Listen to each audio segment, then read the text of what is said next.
فریاد کرتے نہیں اللہ بیٹے کی جگہ کچھ اور مانگ لے، لیکن نہیں اللہ میرے اپنے بیٹے کی قربانی تو دے۔ ابراہیم نے یہ نہیں کہ اللہ مجھ سے بیٹے کی جگہ کچھ اور مانگ لے۔ توحید کا درس دیکھو، لے کے جا رہے ہیں، لے کے جا رہے ہیں۔ یہاں اس سے پہلے حابیل و قابیل نے بھی قربانی دی تھی، لیکن قابیل کی قربانی رد کر دی گئی۔ حابیل نے جو قربانی کے لیے دمبا پیش کیا تھا، پہلے زمانے میں قبولیت کی دلیل یہ ہوا کرتی تھی کہ آسمان سے کوئی آگ اترتی تھی اور وہ آگ اس چیز کو جلا دیا کرتی تھی، تو یہ سمجھا جاتا تھا کہ یہ چیز قبول ہو گئی اور اللہ نے قبول کر لی۔ لیکن حابیل نے جب دمبے پہ چھری چلائی تو دمبے پہ چھری چلی نہیں، آسمان سے بھی کوئی آگ اتری نہیں۔ تفسیر کشاف، تفسیر قرطبی، تفسیر روح البیان، عربی کی تفاسیر یہ کہتی ہے کہ آدم کا بیٹا حابیل نے جو دمبا پیش کیا وہ دمبا زندہ ہی آسمان پر اٹھا لیا گیا، زندہ ہی آسمان پہ اٹھا لیا گیا اور اللہ نے اس کو جنت کے اندر داخل کر دیا۔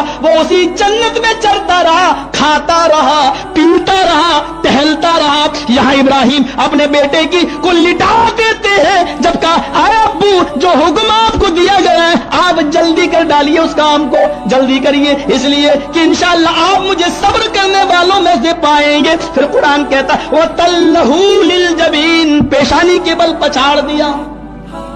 تیز چھری تھی، ابن قیم نے لکھا زاد المعاد میں اتنی تیز چھری تھی اگر اس چھری کی نوک کو کسی سنگ مرمر پر کسی پتھر پہ رکھا جائے تو اس میں بھی سوراخ ہو جائے، اتنی تیز چھری تھی۔ اس تیز چھری کو حضرت ابراہیم علیہ السلام نے اپنے ہاتھ میں لیا اور اپنے بیٹے کی گردن پہ رکھنا چاہا۔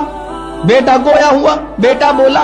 مولویوں نے کچھ نمک مرچیں اپنی طرف سے بھی لگائی اس واقعے میں، کہا کہ ابراہیم نے، اسماعیل نے کہا کہ نہیں تم اپنی آنکھ سے پٹی باندھ لو اور میری آنکھوں سے بھی پٹی باندھ دو تاکہ میری محبت آپ کے دل میں اور آپ کی محبت کہیں میرے دل میں نہ آئے اور بیٹے کی محبت دل میں آئے تو کہیں آپ چھوڑ نہ بیٹھو۔ میرے بھائیوں، مجھے 13 سال ہو چکے مدرسے سے فارغ ہوئے، مجھے 4 سال اور 10 سال میری مدرسے کی زندگی 14 سال۔ اگر آپ اس کو اٹھا کر دیکھیں مجھے 14 سال میں نہ بخاری میں، نہ مسلم میں، نہ ترمذی میں، نہ نسائی میں، نہ ابو داؤد میں، نہ ابن ماجہ میں، نہ بیہقی میں، نہ دارمی میں، نہ شمائل ترمذی میں، نہ موطا امام محمد میں، نہ تفسیر ابن کثیر میں ہمیں آج تک کوئی روایت نہیں ملی ہے۔ مجھے تو ضعیف بھی نہیں ملی، مجھے تو موضوع بھی نہیں ملی۔ اگر کسی کو ملی ہو تو بتا دے، اس کا احسان ہوگا تاکہ کچھ علم میں میرے اضافہ ہو جائے۔ اس لیے جو چیز مجھے ملی نہیں وہ میں بالکل نہیں کہوں گا، جو بیان کرتا ہے اس کے پاس دلائل ہے وہ اپنا ذمہ دار ہے، ورنہ من کذب علی متعمدا فلیتبوأ مقعدہ من النار، اور اگر نہیں تو رسول پر الزام لگانے کی بنیاد پر اپنا ٹھکانہ جہنم بنا لے۔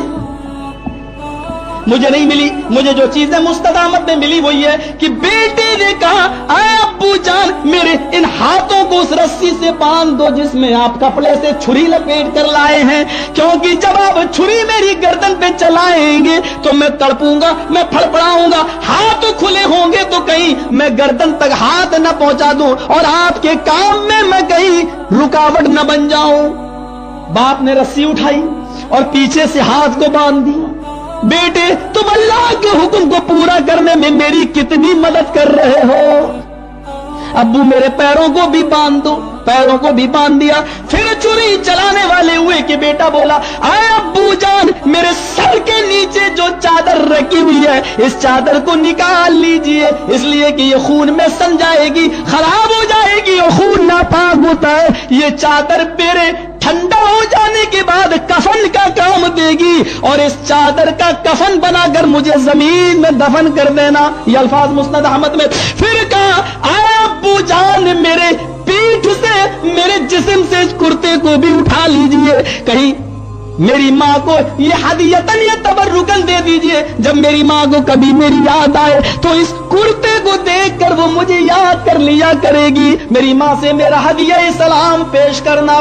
اس کے بعد میں میرے پیارے ساتھیوں ابراہیم علیہ السلام وہ سارے کام کرتے گئے۔ اب چھری بیٹے کی گردن پہ رکھی، جیسے ہی رکھی زمین کانپ گئی، آسمان تھرا گیا، سمندر کے پانی کی جنبش بند ہو جاتی ہے ہے اور درختوں کے پتے بھی حرکت نہیں کرتے ہیں. تخلیق آدم کے وقت اعتراض کرنے والے فرشتے بھی زاروں کی طرح رو رہے ہیں اور اللہ کہہ رہا ہے اے فرشتوں تم کیوں رو رہے ہو؟ فرشتے کہتے ہیں اللہ آج تک اتنا سخت امتحان تم نے کسی سے نہیں لیا. اللہ اب کہہ رہا مسکراتے ہوئے او فرشتوں جب میں دنیا میں آدم کو پیدا کر رہا تھا اور میں نے تم سے مشورہ مانگا تم نے کہا آدم کو کیوں پیدا کر رہا ہے؟ وہ تو دنیا میں خون بہائیں گے فساد کریں گے قتل و غارت گری کریں گے. بتاؤ یہ قتل و غارت ہے یہ فساد ہے جو یہ کر رہے ہیں؟ کہا اللہ تو نے بھی تو کہہ دیا تھا انی اعلم ما لا تعلمون جو میں جانتا ہوں وہ تم نہیں جانتے. یہ توحید ہے یعنی علم غیب مجھے کو ہے فرشتوں کو بھی نہیں ہے اور جب فرشتوں کو نہیں ہے تو عام انسانوں کو علم غیب کیا ہوگا؟ یہ توحید ہے. اب حضرت جب ساری چیزیں خلاف توقع اس واقعے کو دیکھ رہی تھی اس وقت ابراہیم کی چھری تیزی کے ساتھ اسماعیل کی گردن پر رواں تھی حرکت کر رہی تھی لیکن چھری جو چلنے کا نام نہیں لے رہی ہے. اللہ نے چھری کو حکم دے دیا اے چھری ابراہیم اپنا کام کرے گا لیکن تو اپنا کام نہیں کرے گی تیرا کام کاٹنے کا آج بند.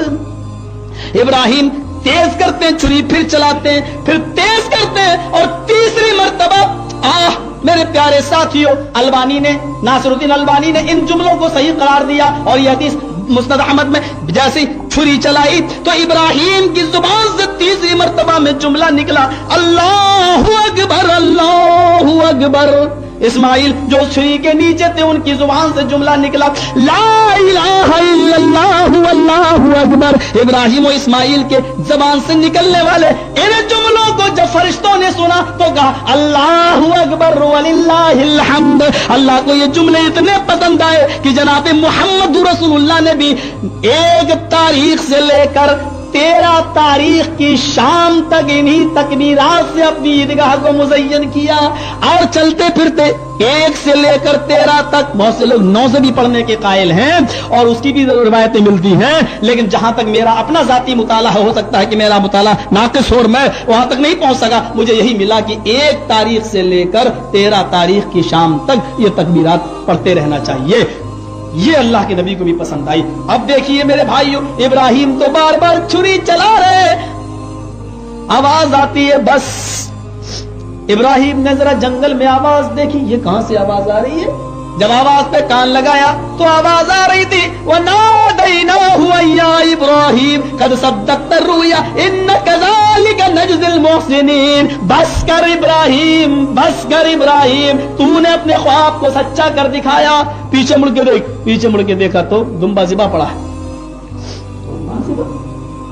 یہ صحیح واقعہ ہے کہ حضرت ابراہیم نے دمبے پر چھری نہیں چلائی بلکہ چھری تو اسماعیل کی گردن پہ چل رہی تھی اور دمبا ذبح ہو رہا تھا. یہ بالکل ویسے ہی جیسے ریموٹ میرے ہاتھ میں ہوتا ہے بٹن یہاں دباتے اور حرکت ٹی وی پہ ہوتی ہے. میرے بھائیوں حضرت صحیح یہی ہے ویسے کچھ لوگ کہتے ہیں کہ وہ بھی ہے واللہ اعلم بالصواب. چھری چلا رہے اسماعیل پر اور دمبا ذبح ہوا. پیچھے مڑ کے دیکھا تو دمبا ذبح ہے اور یہ وہی دمبا تھا جو حابیل نے قربانی کے لیے پیش کیا تھا اور یہ زندہ آسمان پر اٹھا لیا گیا. ایک لمبی مدت تک یہ دمبا وہاں چرتا رہا کھاتا رہا چونکہ کل من علیہا فان وکل نفس ذائقۃ الموت کے مطابق اس کو بھی موت کے گھاٹ اترنا تھا اور اس کو بھی فنا ہونا تھا. اس لیے اللہ تعالیٰ نے اس کو ابراہیم کے بیٹے اسماعیل کو بچانے کے لیے اس دمبے کو بھیج دیا اور اس کو ذبح کر دیا. یہ وہی دمبا تھا. میرے پیارے ساتھیوں یہ ہے توحید کا وہ ذکر کہ ابراہیم اپنے بیٹے کو نہیں بچا سکے اور اسماعیل بھی اپنے آپ کو یہ نہیں کہہ سکے اللہ تو میری پوری دنیا میں ہی ملا تھا. تصور کیجئے کہ ابراہیم اپنے بیٹے کو ذبح کر رہے ہیں. دیکھتے جائیے آپ حالات کا جائزہ لیتے جائیے اور یہیں سے آپ کو اندازہ ہوتا چلا جائے گا کہ توحید ہے کیا. اللہ تعالیٰ نے نبیوں کو تمام پیغمبروں سے عہد و پیمان سب کچھ لے لیا. آپ یہاں سے اندازہ لگائیے اے نوح اے آدم اے موسیٰ عیسیٰ اے زکریا اے یحییٰ سارے نبیوں کو اللہ نے بھیجا تو بھیجتے وقت کہا تھا اے نبیوں تم دنیا میں جا رہے ہو اگر تمہارے زمانے میں تمہاری زندگی میں میرا آخری نبی اگر آ جائے یعنی محمد رسول اللہ اگر آ جائے تو تم کیا کرو گے تمہاری زندگی میں اگر میرا آخری پیغمبر آ جائے تو تم کیا کرو گے. کہا اللہ میں کیا کروں. کہا لا تؤمنن به ولا تنصرنه تم سارے کے سارے اس نبی کے اوپر ایمان لے آنا اور تم اس کی مدد بھی کرنا. نبی اکرم کے آ جانے کے بعد سارے نبیوں کی شریعتیں منسوخ. نبی اکرم کے آ جانے کے بعد نبی کی امتیوں کی شریعتیں چلیں گی. تصور کرو. دور میں ہر حال میں حق بات کریں گے، ہم عظمت اصحاب کی ہی بات کریں گے.